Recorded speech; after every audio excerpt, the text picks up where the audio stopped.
Le sourire au bout des lèvres, ces agriculteurs se réjouissent des dernières précipitations. Après une longue attente qui a commencé en octobre, ils poussent un soupir de soulagement.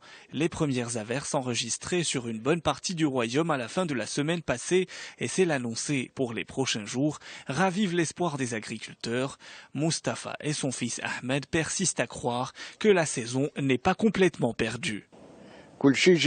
Les dernières précipitations sont très importantes. Elles vont enfin permettre aux agriculteurs de commencer le travail. Même le bétail va en profiter. Les agriculteurs commençaient vraiment à être préoccupés par le retard des pluies, car les semences et l'alimentation du bétail devenaient de plus en plus chères. Malgré un retard de près de 3 mois, ces pluies seront très bénéfiques pour l'agriculture. Ça commençait à être de plus en plus dur pour nous. Les prix des semences et du fourrage devenaient chers.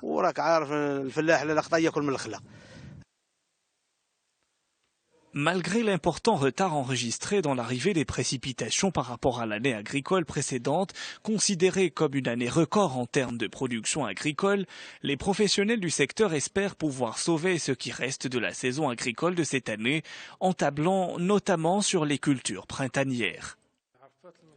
Les dernières précipitations tombent à pic. Dans la région de Casablanca, nous avons pu mesurer à peu près 15 mm. Ces pluies sont très bénéfiques pour les cultures céréalières. Pour faire face au retard des pluies, le gouvernement a pris les devants. Si la sécheresse est déclarée, la mutuelle agricole marocaine d'assurance pourrait débourser 1 milliard de dirhams. Une assurance qui fait partie d'un plan d'urgence concocté par le gouvernement. Il s'articulerait autour de 3 axes principaux: sauvegarde du cheptel, disponibilité de l'eau et création d'emplois dans le monde rural.